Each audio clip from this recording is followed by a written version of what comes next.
Welcome to Happier ADHD. My name's Marley Darling. I'm a second generation neurodiversity expert with over 17 years experience, and now I'm raising my own neurodiverse kids. You'll notice that I call the podcast a few different things, but we always explore these same topics that I've been looking at for the last 17 years. Psychology, mindset, neurodiversity, personal development, health and well-being, business, parenting, and more. So, without further ado, let's jump in.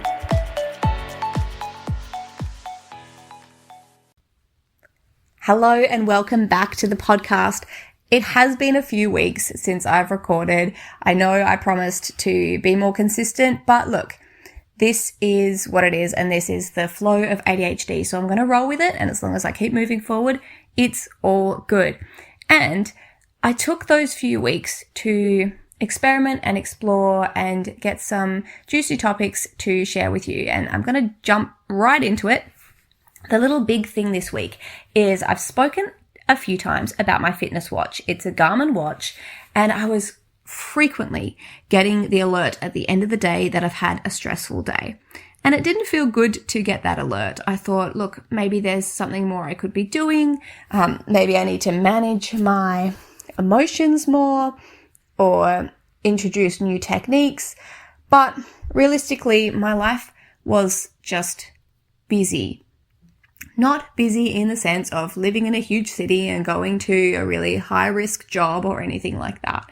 But even if I was at home, I was busying myself. And these few weeks that I've had off, we were unwell for a while, and that really slowed us down. I had to lie around, rest and recover, and I just read books and watched TV and had lots and lots of baths and really embraced the fact that it's winter and that we can slow down. The other thing that's happened is our schedule has changed. I've cut out a few appointments over winter. We're not going to do swim lessons. Our OT appointments have been put on pause while I rearrange some things. And now we're down to just 2 days a week of having activities. What we had previously was 4 days in a week, and these would be bundled together. So Monday and Tuesday would be super busy, out all day. And then on Wednesday, I'd just be tired and playing catch up, trying to get the house and the house chores done and things like that. And I felt like I could just never rest. It turns out maybe I just needed some more time, because now that things are a bit slower and a bit more spacious and I'm taking my time, I'm actually getting alerts on my phone that I've had an easy or balanced day. Now that happened super rarely before. Like I said, the stressful day alerts were frequent, and now those are the rare ones. So I'm learning that I need to take my time. I need to not rush around so much. I need to not get caught up in busy work. Yesterday, I spent the day tidying the house and stressing myself out in that way. And even though I didn't feel like it was really high stress, it was just constant busy work without any breaks for leisure or joy or self-care. And those things are really important. You can tell the difference between a day where you've been doing things for everyone else and nothing for yourself, and a day where you've actually taken time to do things that are for you. And my watch is just something that's giving the scientific feedback for that and monitoring that for me. So it's really important to try and implement little things throughout the day for ourselves, not just do busy things or things for other people for the entire day and then try and make up for that at the end of the day. That doesn't work. So however you can slow down and take a breath or integrate joyful things into your day, I think that's a really positive thing. Now, before I get into what's on my mind, I'll give a quick update about the things we talked about in the last episode. I talked about phone use. I'm being more conscious about my phone use and turning off my screen instead of leaving it on and glancing constantly over to Messenger. I'm trying to let the alerts come through my watch instead of feeling like I need to be there waiting and watching for a message. And I'll talk soon about why I message so much, or one of the things I've discovered about myself. But I'm, always working on my phone use, and we'll keep working on it. So I'll keep you posted if anything major changes, but I'm not doing too bad, and I'm also not doing anything significantly good, or I'm not doing perfectly just yet. So we'll keep you updated. As for walks and getting our eyes to focus on the distance more, that took a back seat when we were unwell. And the other thing is the ADHD brain can only focus on so many things at once. So some things kind of get pushed off the workbench of the mind. And that's one of the things that did. I would love to be integrating and implementing that a bit more. And I'm lucky that we're in this space now where we have more freedom in our routine and can kind of rethink how our life is actually going to look. It's wintertime at the moment, but it is very mild. It's a beautiful Australian winter. While I was unwell, we had rain constantly for the week, but now it's sunny and beautiful. I've got doors open, just going out wearing a jumper. So I'm really appreciating these beautiful days. And we'll get back to those walks. But my eyes are doing better. And maybe that's because I'm overthinking it less, but I'm not seeing any problems and I'm not getting eye strain anymore. So clearly I'm doing something right. The last thing we talked about was the put away box and the dining table. And that's working, but it's funny because I'll go over to help tidy things off the dinner table at night or throughout the day, which is probably helping, doing it more often and trying to get in a habit of keeping it clear. But I'll start putting the things away, or I will, I'm happy to put some things away, but it's funny because sometimes I'll find something and I'll think, where does this go? And I'm standing there and starting to try and problem solve. And then I remember the put away box exists. So I can just put it in the put away box and then the kids can deal with it later. So that's taking stress off me by doing that. And we're getting to use the dining table. And the kids are also learning to not leave their things out because I'm not going to put them away for them. They'll just go into the box and get lost. So it's working and it will evolve. And I can see that it's a positive and effective technique. All right, let's get into the nitty gritty of it. On my mind this week, overthinking, drama, emotional processing, boundaries, self-care, the mental load of taking on other people's things. There's been a bit of drama. I'm not going to go into what the drama is, but it's been to the point that it's kind of been constantly on my mind, or every day for a while there would be new information coming about who did what and what's happening and what we need to think about and process and try and understand where people are coming from. And I'm a really empathetic and open-minded person, and I always seek to understand.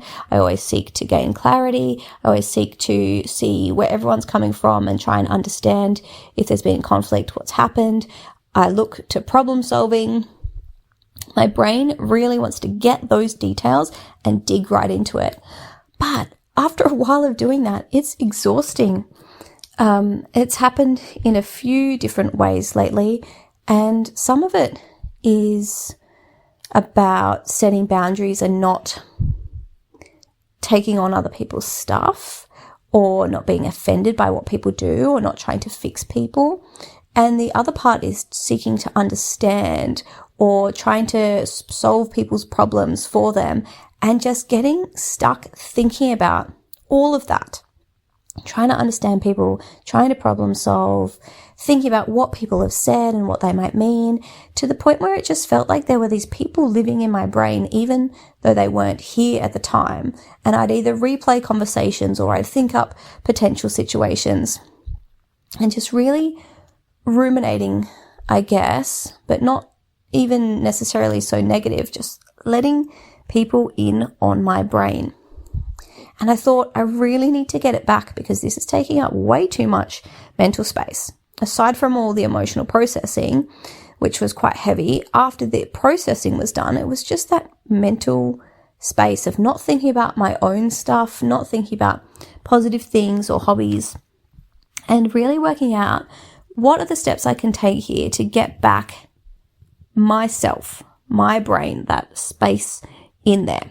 So I've got some tips to share with you if you are ever stuck thinking about anything, if you've got something on your mind that's there too much, if you're thinking too much or worrying too much about someone else in your life, or if you've got some unresolved issues or problems that are happening and they just take up so much mental space, here are some tips and techniques for that.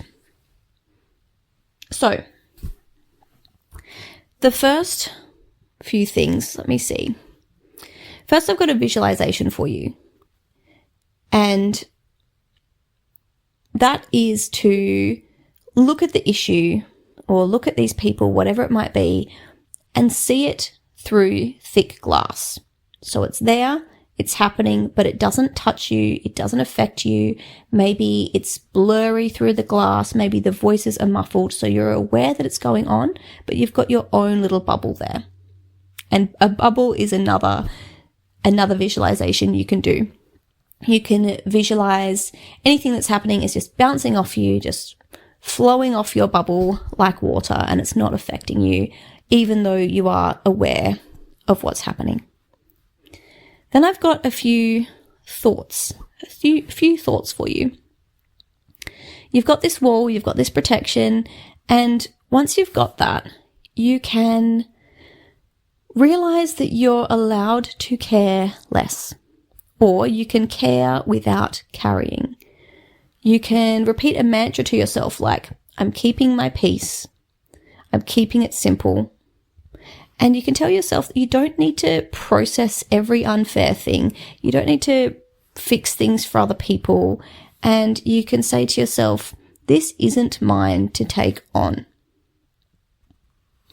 I like the term rebellion of grace. If it's something that makes you feel a need for justice, that you feel slighted in some way, you can take this term, rebellion of grace or rebellion of peace, and realize that one of the best ways to resolve things or to take the higher road or be the bigger person is to keep your peace and not let it bother you.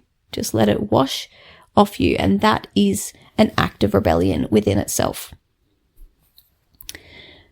Focus back on your life and the people who matter to you. So we're going to first have these visuals and these thoughts around it, and then we're going to work on thinking about your life itself. And it's okay to have emotions, it's okay to have thoughts about those things, but what you can do is try not to chase the feelings, try not to wallow in them. You can attempt to release your connection to the situation. Some people do cord cutting. There's a visualization where you feel like there's a cord connecting you, and you get these giant scissors and you cut the cord, and then the cord shrivels up and fades away, and you're no longer connected to the situation. You can say to yourself, I'm not here to convince anyone. I'm not here to educate the unwilling. I'm not here to fix problems. They can keep their version of the story, and I'll keep my peace. If you're someone who seeks to understand and to solve things and to find the middle ground, it can be tricky to just let it go. And it can be an uncomfortable thing to let people have their version of the story that you might feel is not super accurate. But that's where we need to let go and realize that other people are not us, we are not them, and we can have our glass wall or our bubble and just disconnect a little bit. If you need to care, you can care without carrying, but have that bubble up. And the last little tip I have for letting it go is to ask yourself, will this matter in a month? Maybe. In 6 months? In a year? 2 years, 5 years, 10 years? At what point will this not matter anymore? And how much do you need to invest? How much time, how much emotion do you want to put in this? And can you consider what it will be like in the future once this is all resolved? And think about how you'll feel then and how distant you will feel from this situation at that point. There are a few other mental techniques I'm just going to throw in, as well quickly. Some visualizations that I learned when I was a child, having unwanted thoughts. And one of them is to take the situation, put it on a conveyor belt in your mind and watch it as it just goes far, far away into the distance and then falls off the edge of your mind and it's no longer there. Or you can see it on a television or computer screen where you can adjust the controls, turn down the volume, make it black and white, make it funny colors, zoom out from whatever's happening, make it really small, make the voices really squeaky, make it really comical, speed it up so everyone looks really funny, or even change the ending and think about what if things went differently, but doing so in a way that is healing and removing the attachment to how things are going rather than creating an attachment to things resolving a certain way or going a different way. It's just to play around and create that detachment. The next step I'm going to say after those visualizations and mindset and a bit of talk about releasing that and letting them have their version is to vent. Take some time to vent, journal about it, use voice notes, write messages that you don't send, write down a letter, vent it all out. Talk to ChatGPT. That can be really helpful, but just be careful because it will give a lot of confirmation bias. So make sure you ask it the right questions. You can say, why am I feeling this way? What happened? What are possible reasons? What are other people's perspectives? And my favorite thing to ask is, how can I see this differently? Or what might I be missing? Or what would it be like for the other people in the situation? I think it's really important to add those so you don't end up with confirmation bias and just feeling angry and justified from your own perspective. I think it's really helpful to create a big picture if you can ask those right questions. So vent it all out. But again, we don't want to wallow. We don't want to chase those feelings. We don't want it to become a habit of thinking about this thing all the time. So then we want to come back to the present and to your own life. And then I have some practical suggestions, some action steps. And the first thing is to think, I'm here now. That's not happening to me right now. Wherever you are, often we go back to our homes and we're overthinking these things at the end of the day, and processing is really important. But once you are at the point that it's feeling unhelpful, that's where all these techniques come in. Because you want time and space for your own life as well. So these practical action steps, we're going to get back into the body. And that's with movement, swimming, having a bath, stretching, any sensory hobbies, anything tactile, anything that will get you back into your body, back into the present moment. Obviously, exercise is super good for that, but we don't always love to exercise, especially when we need to. But if you can jump up and down a few times or punch a boxing bag, whatever it might be, get back into your body, get back into here and now. The second thing is getting back into the moment. And the way we can do that is through connecting with nature, doing some gardening, listen to music, do art, craft, puzzles, something that will occupy you and your brain right here, right now, in the moment, something stimulating for the brain. And the last one is to get back to the self. And we can do that by creating, journaling, connecting to the essence of you, anything that is you. And that's why the creativity aspect is really important. Or maybe you like to play the guitar. Maybe you like to express yourself in a certain way. You might like to do art. And again, I mentioned that earlier about being in the moment, but these things can definitely overlap. You want to have a reminder that you are here now and you have your own life.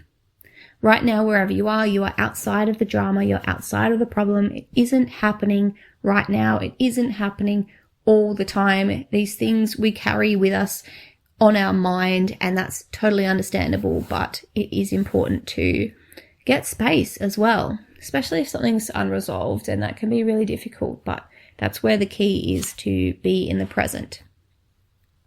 Now, the last thing is to create a picture of what your life will be in that 6 months or year or 2 years once everything's resolved. What will life look like once this is just history, just a footnote in your life, just something that happened and your life is reshaped? You've got a new picture for it. think about that and how you will feel and what it will look like practically, and then take steps towards that now. Try and embody those feelings and those actions and move forward in ways that will help you create that new life and start afresh or move past whatever it is that has happened. So it can be a complicated thing, but those are lots of things that I've been implementing, and that's helping me get my brain space back. And I'm going to talk more about that in the other two sections. So let's move on. Wins and workarounds. So tying in with all of that overthinking, I realized that thinking is writing. I realized that everything I do, everything I like to do, everything I like to create is a form of writing. Poetry, kids' meditations, podcasts, writing fiction, writing non-fiction. When I was creating content for YouTube and Instagram reels and just talking about topics that I loved, even journaling and overthinking is a form of writing. My brain is so active. It wants to use words nonstop. I will lie in bed in the morning for an hour, and we'll talk about that in a minute. I will lie in bed for an hour and just be thinking in loops. And it's so unhelpful, but this is a huge reframe for me, that my brain just wants to use words. It's something that I've done my whole life. I either talk a lot or think a lot. And it's all about those words. And thinking about what I said last week about time use and using time wisely, definitely lying in bed for an hour is not how I want to spend my time. That's a lot of time. And you know what? When I write in my journal, I don't do it every day, but when I write in it, sometimes I'll be writing for an hour. I write for half an hour or an hour and the time just flies. I don't even notice that it's happening. And yet when I tell myself to create, I have that mental block of not wanting to get started. But with this reframe, with telling myself, hang on, I'm already writing all the time. It's just about getting some paper or a device that I can type on in front of me to direct that writing. Then it makes it easier to direct what's already happening. If I have this attitude that there's already a flow of words throughout me and I'm just directing it, then I don't have that wall blocking me. And I had some thoughts last night, just some words floating around my head, and then they started composing themselves. And usually I'm just having, they say we have 90,000 thoughts a day and most of them are the same as the day before. Usually I'm just having those thoughts about my life and whatever. But I played around with these words and I realized it was starting to create something, and that maybe I should sit down and direct it. I created a little poem, not the perfect poem, nothing with rhymes, just something kind of free form, just something that was a thought, but making the words into a more interesting structure. And I ended up spending, I don't even know, it was probably at least an hour, but it didn't feel like it, writing out like 13, 14 poems just of different topics that I think about, of things that have happened recently. And there was no pressure. It was just, hey, let's take the thoughts that are already in my head and turn them into something. And the other night, what I started to do was to take some ideas that I had. These ideas had been floating around half formed in my brain, and I sat down and started to write them out. And they formed into something. They formed into these words and gave me ideas for a fiction book I want to write. And it wasn't even just ideas. I started writing out whole scenes, and that was something that I wasn't sure that I could do. I thought, well, I don't want to sit down and force myself to do this. I don't know if I can even do this, but I would really like to. And yet, when I opened up the document, that's what happened. And this is what I'm always saying about having momentum over motivation. Just open the thing, do the very first step, and then see how it feels. Then see what happens. So now I feel like I'm just on the precipice of starting to use words a bit better. This is after feeling really blocked for a long time. But with this new attitude shift, I'm hoping that it can happen more often. And this morning I was going to make myself get out of bed and not do that sitting around thinking the same old thoughts for a whole hour. I did end up lying in bed though, but you know what I did? I wrote down the opening scene for my fiction book, and then I wrote out a whole outline for what I wanted to happen, and I thought about several different scenes, and it was no pressure. It was just drafting up some stuff that were in my thoughts. The other thing is that having these projects to work on means that I will have some things to think about. Like we just talked about before, creating a bit more mental space for myself and for my own things. If I have a fictional story or if I have a nonfiction project I'm working on, it takes up space in my brain in a positive way. My brain really needs to be active, so having something that it can just drift back to is super helpful because these are positive and constructive things, and it's actually fun to think about fictional characters. And if I can carry them with me throughout the day, then I can think about what might happen with them. And maybe I'll be able to write a good book. I have no idea if I can or not, but I think that's a nice way to live, and it's a way that would suit me, is to just casually be pondering about what might happen next in this scenario. I love thinking about that. I love daydreaming and imagining, and imagine if that could be something constructive that turns into a project and turns into something physical and tangible. And then I can complete that and start a whole new thing, the next one, if that's what happens. So this is a really positive shift for me, and perhaps it's relatable for you. I'm not sure. The next section is Life Lounge, and in Life Lounge I want to talk about exercise. Exercise is something I'm trying to get back into doing in the mornings, and it's happening sometimes. There's all the tips and tricks that I've talked about before, but really just making sure I get upstairs and get on the treadmill or do something physical is important. And I'm realizing that I'm really an all or nothing person. I'm the kind of person who I'm not an all or nothing person, but I'm the kind of person who needs to do something every day to stay consistent. And the problem I found with exercise is that tires out my body. So I need to be changing what I'm doing every day. And that just got quite confusing, and I didn't stay consistent.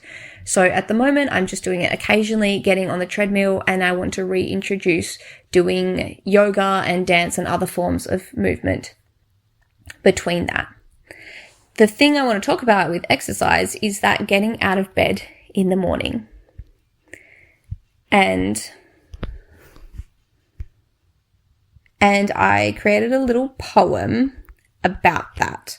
So I want to stop using that hour to just think. I could be getting up and exercising and starting the day. And I don't love to get out of bed. It's winter. I'm slow.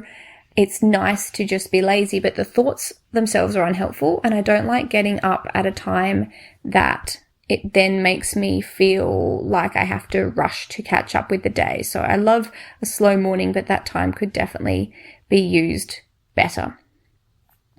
I wrote a little poem, one of the poems I wrote the other day, and the poem is exercise. Gosh, it sounds horrible when out of the habit.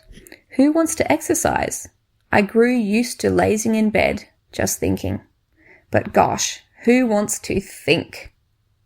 And so that's a tiny little poem I wrote about the things I've been talking about today, that overthinking is probably not necessarily helpful, and I can direct that overthinking. I can use that hour in the morning a bit better. And although exercise seems like a challenge and something I don't really feel like doing, do I really want to sit in bed with those thought loops? Probably not. The second last section is joy break, and what I've been enjoying lately, a random little minor hyperfixation. I'm not hyper-focused on it, but it's certainly taken up some of my scrolling time, and I feel like it's a positive, interesting little snippet into a different world, is partnered improvised dancing. And these videos are with people who get paired up in the moment and they get a surprise song. A lot of them are swing dancing because that's just what's been coming up on my feed. But what I really love about it is that it's improvisation. They get the song in the moment and they both have to improvise. They have to read each other's body language. They have to express themselves through their body. They have to be so confident with their own body and their awareness that they can read what the other person is doing. They can work together. They can kind of hint together through their movements what's going to happen next, where they're going to move. And it's very impressive. And it's also fun to see their expressions when a partner does something surprising or quirky. There was one that I saw and the man spins off and then does a little flap with his arms like a bee. There's a few that I've seen where the woman has just fallen into a drop and the man catches her. There's just that indication in the moment of what's happening and he has quick reflexes, and that's a dance move that they do in the moment through improvisation. I also saw one where a woman slid through the legs and kind of had to come back up, and she did it too early, so her face hit her partner's bum, and that was funny, and they just laugh. This is all just for fun, and it's really an interesting thing to see people so in their bodies that they can do this and they can have confidence doing this. And I am really not like that. I'm not confident with my body. And perhaps it's definitely something I would like to do, but I am so far removed from it that I know nothing. I would have to start from scratch. And that's not really a daunting thing, but it makes it feel like there's kind of a chasm that I have to leap over first. I don't even know how to feel embodied in my body. I'm not confident with my movements. I feel goofy, but I'm sure that there is a place that you start. Like everyone starts from nothing. Maybe it's the footwork. Maybe it's some principles about it. You never know. So that's something I'm getting curious about, is moving my body a bit more, or at least just enjoying watching these videos. That's what's happening in my joy break. Now, what I'm letting go of and letting in for this week, we've already talked about it. I'm letting go of that overthinking. I'm letting go of taking on other people's lives, other people's problems. I'm letting go of other people affecting me too much, and I'm bringing myself back in to my life and my world. And what I'm letting in is using my overthinking and my overactive brain for creating and writing. And I'm calling it being a word artist, because that's what I feel like I'm doing. I'm creating art in various forms with words, and some of it's messy. My podcast is sometimes rambly, but it's all fun and it's all creating. It's all something to do. So thank you very much for listening to the podcast. I hope you've got some tips today or had some thoughts about things or whatever it may be. And I will see you in the next one. Have a great week. Bye. So you've got neurodiverse kids in your life. You've probably noticed that they don't respond well to traditional parenting techniques or discipline or ways to get them motivated or to comply. Maybe you're tearing your hair out with stress and the same old struggles and fights and arguments every single day. Or perhaps you're feeling completely lost because you've tried absolutely everything and it just doesn't seem to work. These kids do not respond to behavior charts. They don't respond to power being asserted over them. What these kids need is something completely different. And what I'm going to suggest to you is you actually stop trying to change them. If you do what you've always done, you'll get what you've always got. And you cannot change these children. You cannot control their behavior. But if you change something around them, you change their environment, you change how you act, it will change how they react, it will change how they respond. If you change something, then no longer will you be stuck in this cycle of doing what you've always done and getting what you've always got. And those traditional methods do not work. So stop wasting your time and energy on them. I know you're looking for a solution and you feel like it's just not possible anymore. But let me tell you, I was in the exact same boat, and then I realized what we need is to do something radically different. My approach is to change the environment around them and to change how you interact with them, and that will have the biggest impact. It'll stop you feeling like your head is butting up against a wall, and it will start actually creating change with less effort. I believe in small, easy to implement shifts that create big change.